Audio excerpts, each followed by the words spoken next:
राधे राधे मेरे प्यारे भाइयों बहनों माताओं व बंधुओं। संस्कार की बातें चैनल में आपका स्वागत है।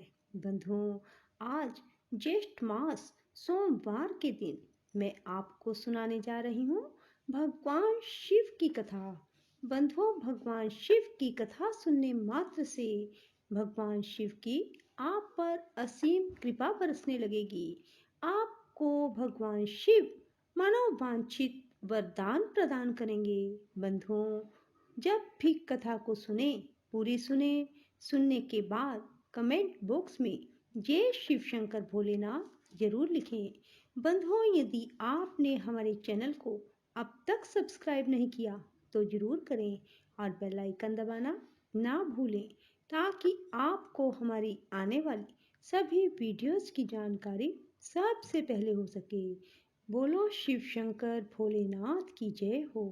लक्ष्मी सहित भगवान विष्णु शंभु के पास हाथ जोड़कर खड़े हुए और बोले, देव देव महादेव दया सागर प्रभो तात, आप संपूर्ण जगत के पिता हैं और सती देवी सबकी माता है। आप दोनों सत्पुरुषों के कल्याण और दुष्टों के दमन के लिए सदा लीला पूर्वक अवतार ग्रहण करते हैं। यह सनातन श्रुति का कथन है। आप चिकने नील अंजन के समान शोभा वाली सती के साथ जिस प्रकार शोभा पा रहे हैं, मैं उससे उल्टे लक्ष्मी जी के साथ शोभा पा रहा हूँ। अर्थात सती नीलवर्णा तथा आप गौर वर्ण है, उससे उल्टे मैं नीलवर्ण तथा लक्ष्मी गौर वर्णा है। नारद, मैं देवी सती के पास आकर ग्रह सूत्रोक्त विधि से विस्तार पूर्वक सारा अग्नि कार्य कराने लगा। मुझ आचार्य तथा ब्राह्मणों की आज्ञा से शिवा और शिव ने बड़े हर्ष के साथ विधि पूर्वक अग्नि की परिक्रमा की।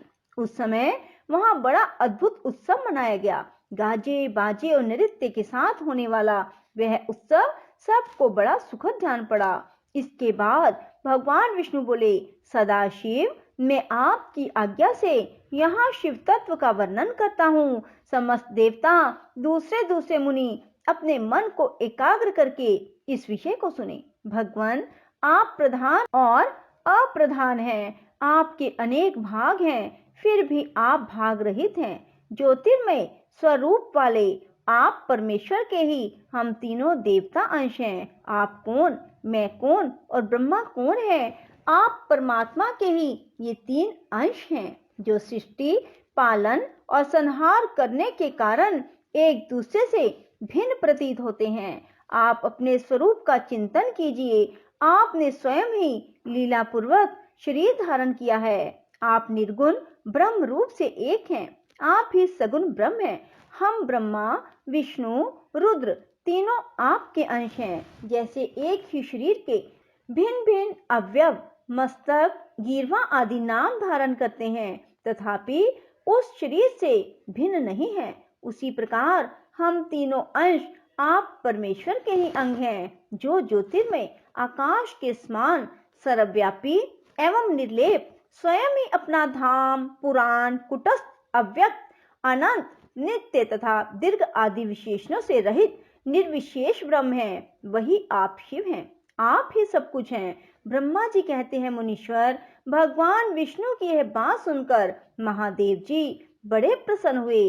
इसके बाद उस विवाह यज्ञ के स्वामी परमेश्वर शिव प्रसन्न हो लौकिकी गति का आश्रय ले हाथ जोड़कर खड़े हुए मुझ ब्रह्मा से प्रेम पूर्वक बोले। शिव ने कहा, ब्रह्मन, आपने सारा वैवाहिक कार्य अच्छी तरह संपन्न करा दिया। अब मैं प्रसन्न हूँ। आप मेरे आचार्य हैं। बताइए, आपको क्या दक्षिणा दूं? सूर्य ज्येष्ठ, आप उस दक्षिणा को मांगिए।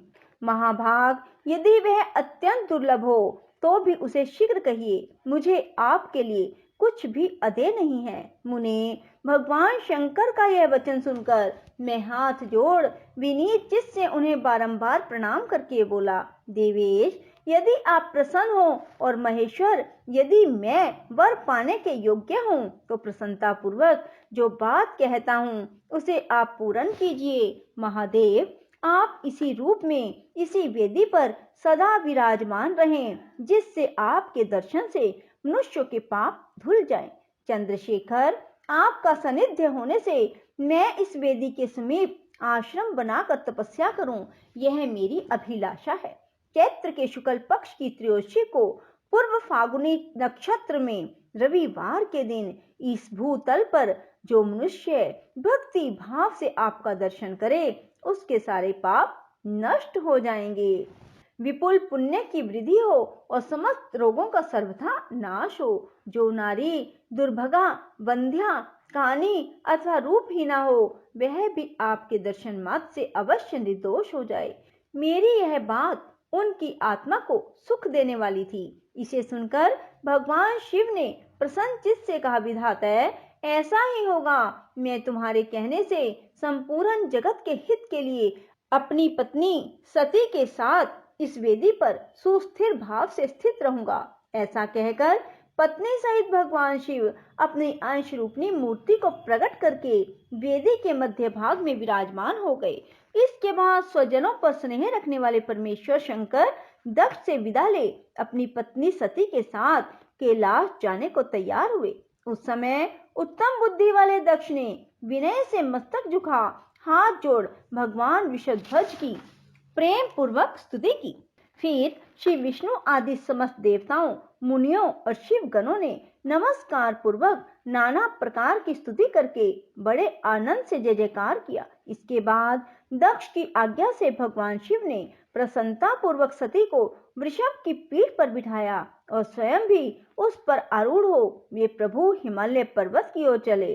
भगवान शंकर के समीप वृषभ पर बैठी हुई सुंदर दांत और मनोहर हास वाली सती अपने नील श्याम वर्ण के कारण चंद्रमा में नीली रेखा के समान शोभा पा रही थी। उस समय उन नव दंपति की शोभा देख श्री विष्णु आदि समस्त देवता, मरीचि आदि महर्षि, दूसरे लोग ठगे से रह गए, हिल डुल भी ना सके और दक्ष भी मोहित हो गए। इसके बाद कोई बाजे बजाने लगे, दूसरे लोग मधुर स्वर से गीत गाने लगे।